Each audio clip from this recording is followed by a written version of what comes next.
Hello everyone, कैसे हो आप सभी? बढ़िया। तो आज के इस लेक्चर में हम कॉम्बिनेशन ऑफ कैपेसिटर मतलब संधारित्रों के संयोजन पर चर्चा करने वाले हैं। ठीक है, तो सबसे पहले तो मैं आपसे एक क्वेश्चन पूछ लेता हूँ। अच्छा, संधारित्रों का संयोजन हम क्यों पढ़ते हैं? हमें क्या ज़रूरत है संधारित्रों का संयोजन पढ़ने की? क्यों हमें पढ़ाया जाता है संधारित्रों का संयोजन? ये क्वेश्चन अपने आप में बहुत बड़ा क्वेश्चन है। अच्छा, मैं बताता हूँ इसका आंसर क्या है। देखो, इसे हम कुछ इस प्रकार से समझ सकते हैं कि मान लो हमारी प्रैक्टिकल लैब में 10 माइक्रोफेरड के 50 संधारित्र है। कितने संधारित्र? 50 संधारित्र है। ठीक है, हमें आवश्यकता है 5 माइक्रोफेरड के संधारित्र की। कितने माइक्रोफेरड के संधारित्र की? 5 माइक्रोफेरड के संधारित्र की आवश्यकता है। अब 5 माइक्रोफेरड का संधारित्र हम बाजार से लाएं, ये समझदारी नहीं है। हमें लैब में ही कुछ ऐसा करना होगा ताकि हम लैब में ही 5 माइक्रोफेरड का संधारित्र बना लें। तो इसके लिए हमें क्या करना पड़ेगा? बोलो, इसके लिए हमें क्या करना पड़ेगा? इसके लिए हमें इस 10 माइक्रोफेरड के संधारित्रों का ही कुछ इस प्रकार से संयोजन करना पड़ेगा जिससे कि हमें 5 माइक्रोफेरड का संधारित्र प्राप्त हो जाए। ठीक है, मतलब ज़्यादा मान के संधारित्र हो और हमें कम धारिता वाला संधारित्र चाहिए, तो उसके लिए हमें क्या करना पड़ेगा? संधारित्रों का संयोजन। ठीक इसी प्रकार आप ये समझें कि मान लो हमारी लैब में एक माइक्रोफेरड के 50 संधारित्र है। एक माइक्रोफेरड के 50 संधारित्र हैं और हमें आवश्यकता है 5 माइक्रोफेरड के संधारित्र की। तो वापस हम क्या 5 माइक्रोफेरड का संधारित्र बाजार से खरीदने जाएंगे? क्या नहीं। क्या करेंगे? इन एक माइक्रोफेरड के संधारित्रों का ही माइक्रोफेरड के संधारित्रों का ही कुछ इस प्रकार से संयोजन करेंगे कि हमें 5 माइक्रोफेरड का संधारित्र प्राप्त हो जाए। ठीक है, तो अगर कम मान के संधारित्र हमारे लैब में अवेलेबल हैं और हमें ज़्यादा मान का संधारित्र चाहिए तो भी हमें संधारित्रों के संयोजन की आवश्यकता होती है। तो अब आपके एक बात तो समझ में आ गई होगी कि हाँ, हमें संधारित्रों के संयोजन की आवश्यकता क्यों है। तो अब मैं ये जो मैंने समझाया है इसी बात को कुछ इस प्रकार से समझा देता हूँ कि विद्युत परिपथ में आवश्यक मान की धारिता प्राप्त करने के लिए धारिता प्राप्त करने के लिए हमें संधारित्रों के संयोजन की आवश्यकता होती है। ठीक है, आइए अब हम ये जान लेते हैं कि संधारित्रों का संयोजन कितने टाइप का होता है। तो संधारित्रों का संयोजन मुख्यतः 2 प्रकार का होता है, श्रेणी क्रम संयोजन और समांतर क्रम संयोजन। श्रेणी क्रम संयोजन और समांतर क्रम संयोजन। और एक और होता है जिसे बोला जाता है मिश्रित क्रम संयोजन। तो पहले तो क्या है? श्रेणी क्रम संयोजन, दूसरा समांतर क्रम संयोजन और तीसरा मिश्रित क्रम संयोजन, जिसमें श्रेणी क्रम और समांतर क्रम दोनों मिक्स रहेंगे। आगे क्या बात समझ में? ठीक। अच्छा, सबसे पहले हमें पढ़ना है श्रेणी क्रम संयोजन, संधारित्रों का श्रेणी क्रम संयोजन। आइए देखो संधारित्रों का श्रेणी क्रम संयोजन इस चित्र में दर्शाया गया है। इसे नाम दे दो चित्र फर्स्ट और इसे नाम दे दो चित्र सेकंड। अच्छा, संधारित्रों के श्रेणी क्रम संयोजन की परिभाषा क्या है? संधारित्रों के श्रेणी क्रम संयोजन की परिभाषा क्या है? तो ये बोर्ड पर परिभाषा लिखी हुई है।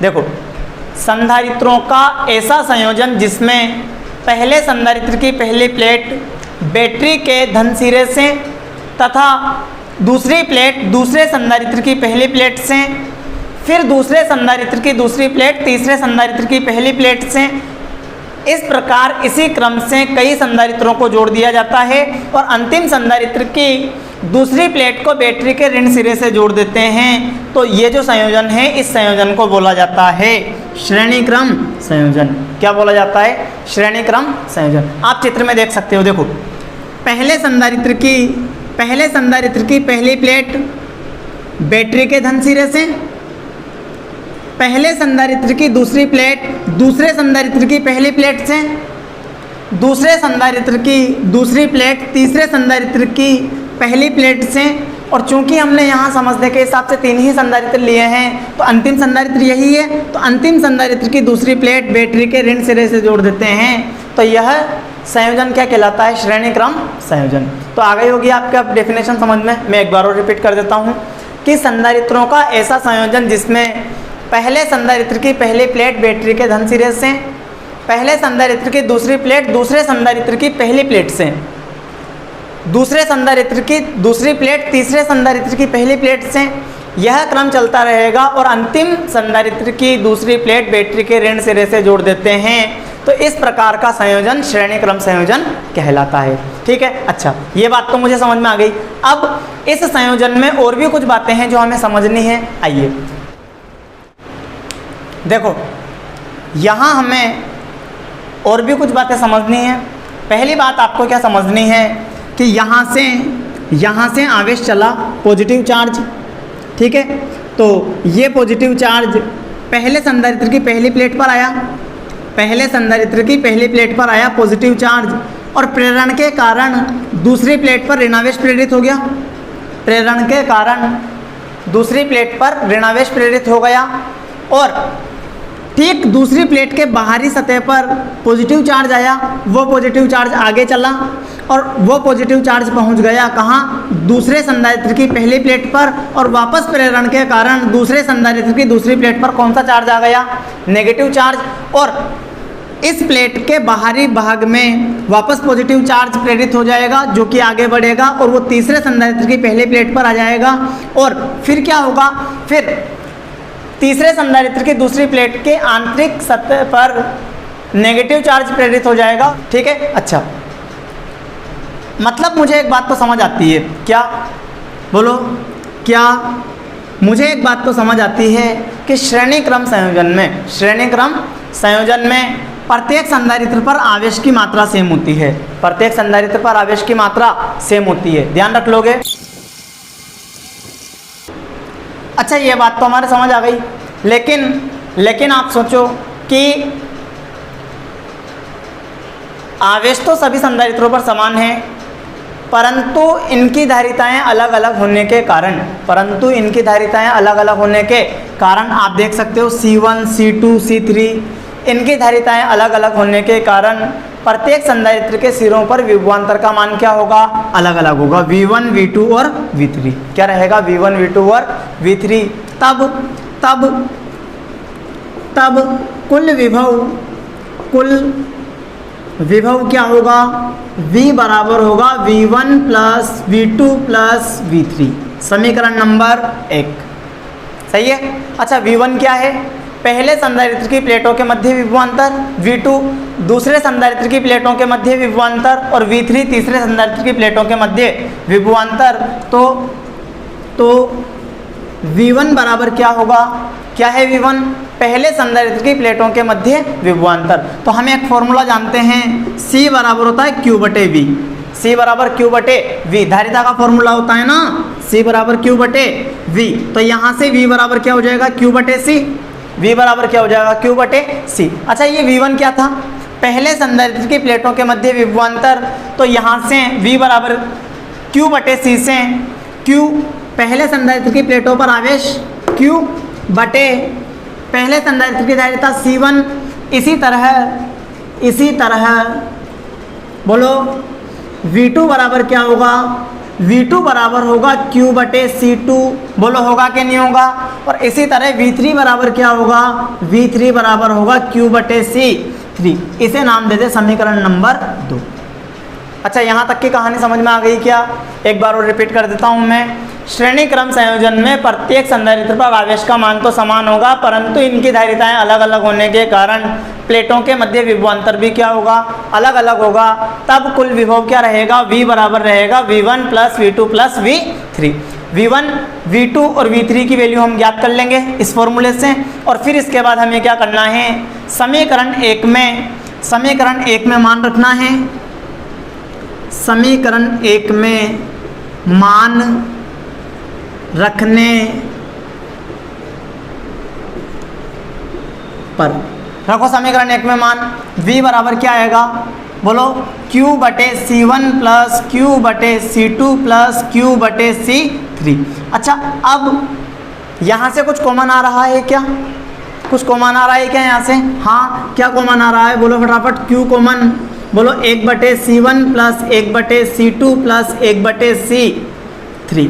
ठीक है, इस Q को बटे में भेजा जा सकता है, तो V/Q बराबर 1/C1 plus 1/C2 plus 1/C3। इसे नाम दे देंगे समीकरण नंबर 3।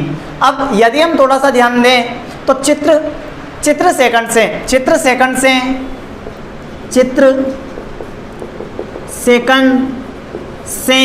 C तुल्य बराबर, बोलो फटाफट, C तुल्य बराबर क्या होगा? Q/V, यही है। अच्छा, व्युत्क्रम करने पर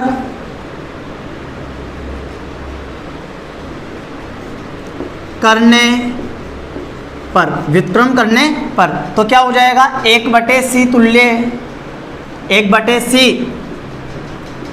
तुल्य बराबर हो जाएगा V/Q।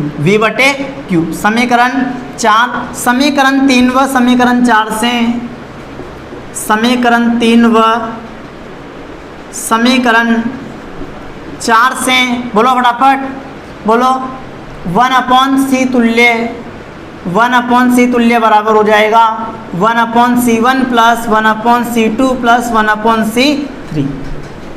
ठीक है, यदि n संधारित्र हो, यदि स्मॉल n संधारित्र हो तो 1/C तुल्य बराबर क्या होगा? बोलो फटाफट। 1/C तुल्य बराबर होगा 1/C1 plus 1/C2 plus 1/C3 plus dash plus 1/Cn।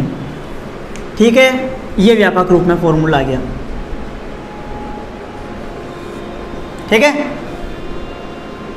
अच्छा, यदि ऐसा हो कि n संधारित्र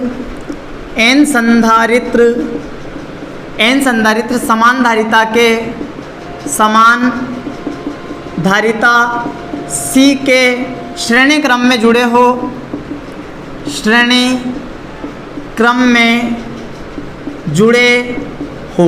अगर श्रेणी क्रम में जुड़े हैं तो क्या आएगा? 1/C तुल्य बराबर क्या आएगा? बोलो फटाफट। 1/C plus 1/C plus 1/C plus dash कितनी बार? n बार। कितनी बार? n बार। ये बात आपके समझ में आ गई होगी। अच्छा, 1/C तुल्य क्या ऐसा लिखा जा सकता है क्या? n/C, क्योंकि C क्या आएगा? LCM 1 प्लस 1 प्लस 1 प्लस 1 कितनी बार? n बार। तो ये क्या हो जाएगा? n। तो C तुल्य बराबर क्या होगा? C तुल्य बराबर होगा C/n। ये बात समझ में आई कि नहीं आई? बोलो, ये बात समझ में आई कि नहीं आई? आ गई बात समझ में? ठीक। अच्छा, अब एक बात सुने, अभी मैंने कुछ कहा था क्या कि 10 माइक्रोफेरड के 50 संधारित्र है, 50 संधारित्र, और हमें चाहिए 5 माइक्रोफेरड का। कितने माइक्रोफेरड का? 5 माइक्रोफेरड का संधारित्र चाहिए। तो कैसे बनाया जाए 5 माइक्रोफेरड का संधारित्र? तो इसके लिए हमें क्या करना होगा? देखो, 10 माइक्रोफेरड के कितने संधारित्र जोड़ें? 10 माइक्रोफेरड के कितने संधारित्र जोड़ें और कौन से क्रम में जोड़ें? श्रेणी क्रम में। कौन से क्रम में जोड़ें? श्रेणी क्रम में। अच्छा, यहाँ से आप देख भी सकते हो कि धारिता में n का भाग लग रहा है, मतलब C तुल्य इस स्थिति में हमें कम प्राप्त होगा। मतलब मुझे एक बात समझ में आती है, ज़्यादा मान के संधारित्र हो और कम मान के संधारित्र हो और कम मान का संधारित्र हमें चाहिए, तो हम कौन सा संयोजन करेंगे? तो फिर हम संधारित्रों का श्रेणी क्रम संयोजन करेंगे। अच्छा, ये बात तो मुझे समझ में आती है कि 10 माइक्रोफेरड के संधारित्र और 5 माइक्रोफेरड का चाहिए, तो संयोजन कौन सा होना चाहिए? श्रेणी क्रम। तो श्रेणी क्रम संयोजन करना है, कितने संधारित्रों को जोड़ें? तो आप यहाँ से देख सकते हो, बोलो कितने संधारित्रों को जोड़ें? तो कॉमन सेंस लगाओ थोड़ा सा, बोलो धारिता 10 माइक्रोफेरड बटे कितने संधारित्र जोड़ दूँ? 2।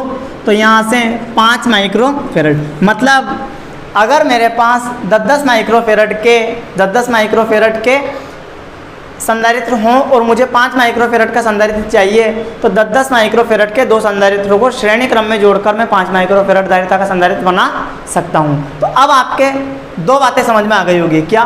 पहली बात तो श्रेणी क्रम संयोजन में तुल्य धारिता का व्यंजक ये होता है, या तो ये या ये, ठीक है। और दूसरी बात ये कि संधारित्रों का संयोजन क्यों किया जाता है, ठीक है। आ गई ना अब तो बात समझ में? ठीक, अच्छा।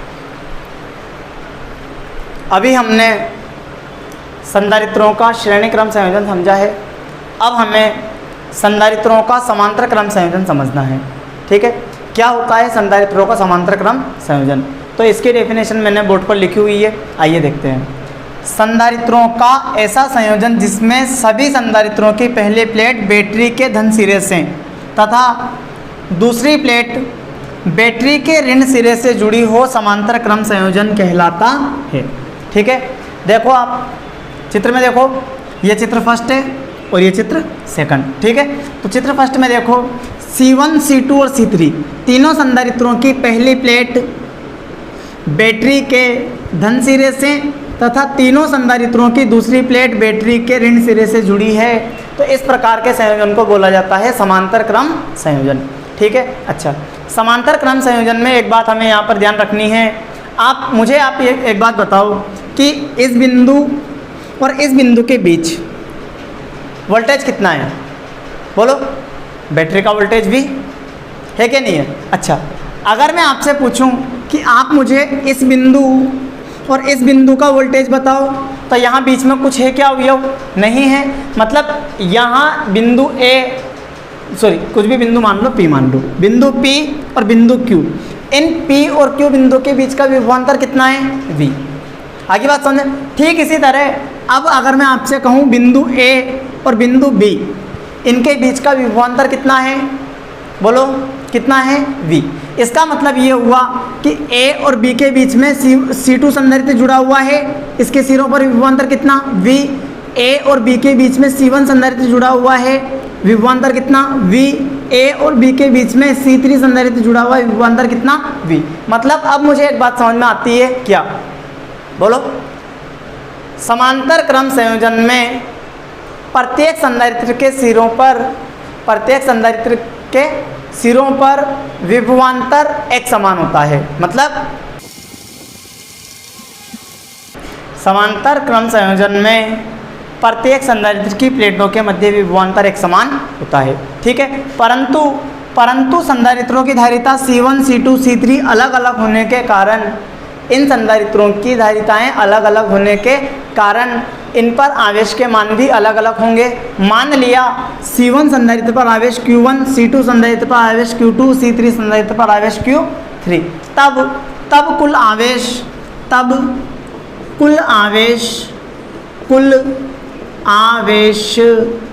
आवेश क्या होगा?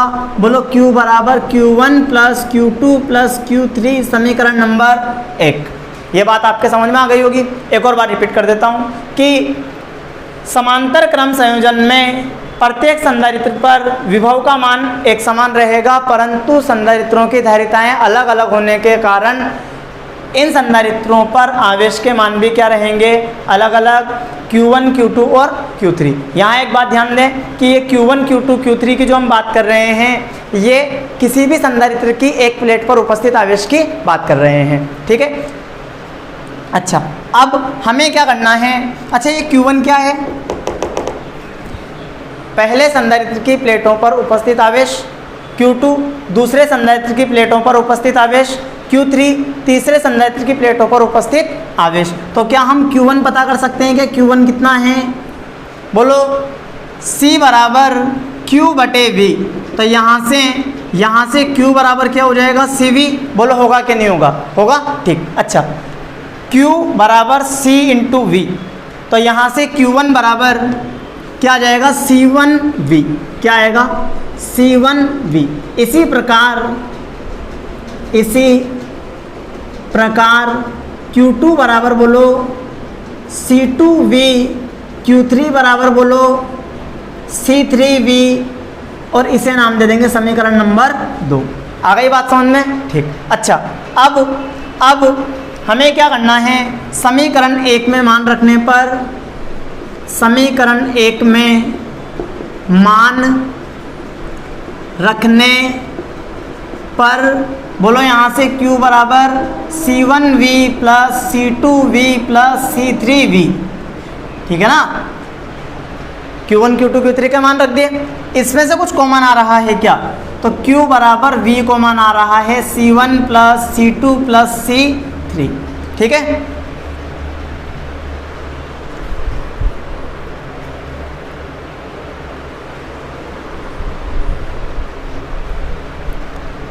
क्या इसे इधर भेजा जा सकता है, तो Q बटे V बराबर बोलो C1 plus C2 plus C3, समीकरण नंबर 3।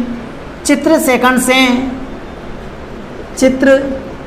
सेकंड से बोलो क्या होगा, बोलो फटाफट। C तुल्य बराबर Q बटे V। समीकरण 3 में मान रखने पर, समीकरण 3 में मान रखने पर तो C तुल्य बराबर क्या होगा, C तुल्य बराबर होगा C1 plus C2 plus C3। यदि n संधारित्र हो, यदि n संधारित्र हो तो बोलो क्या होगा, C तुल्य बराबर होगा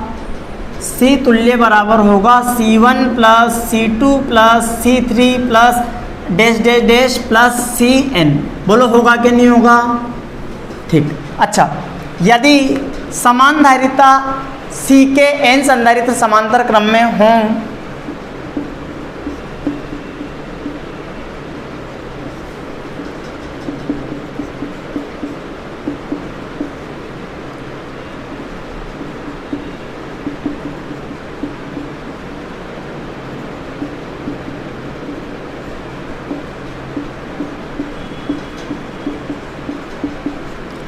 C तुल्य क्या आएगा, C तुल्य बराबर होगा C plus plus dash dash dash n बार। कितनी बार, n बार। तो C तुल्य आएगा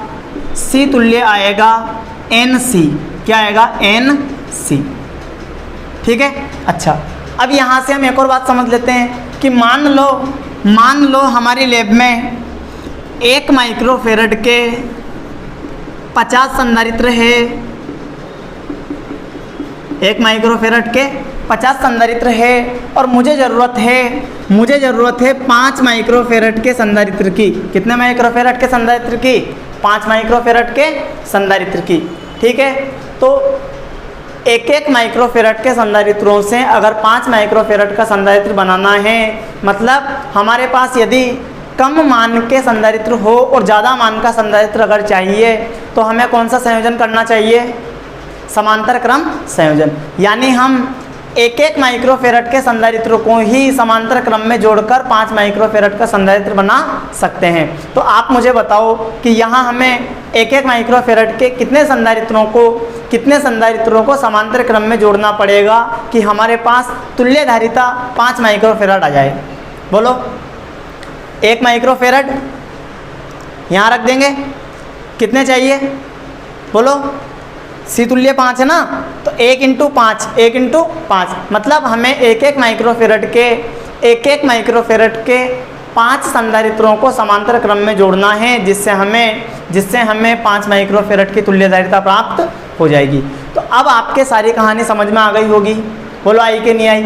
संधारित्रों का संयोजन क्यों किया जाता है, परिपथ में आवश्यक मान की धारिता प्राप्त करने के लिए संधारित्रों का संयोजन किया जाता है, ठीक है। और संधारित्रों का संयोजन कितने टाइप का, मुख्यतः 2 टाइप का। कौन सा, श्रेणी क्रम संयोजन और समांतर क्रम संयोजन। श्रेणी क्रम संयोजन हम देख चुके हैं, समांतर क्रम संयोजन हम देख चुके हैं। अब एक और होता है मिश्रित क्रम संयोजन। क्या होता है, मिश्रित क्रम संयोजन। अच्छा, मिश्रित क्रम संयोजन हम केवल सवालों में देखेंगे। कहाँ देखेंगे, सवालों में, ठीक है। तो आज के लिए इतना ही काफ़ी, ठीक है। तो मिलते हैं नए लेक्चर में नए कंसेप्ट के साथ, ठीक है। और एक बात और, अगर आपको वीडियो अच्छी लगी हो तो वीडियो को लाइक कर दें, शेयर करें और चैनल को सब्सक्राइब करना ना भूलें। धन्यवाद।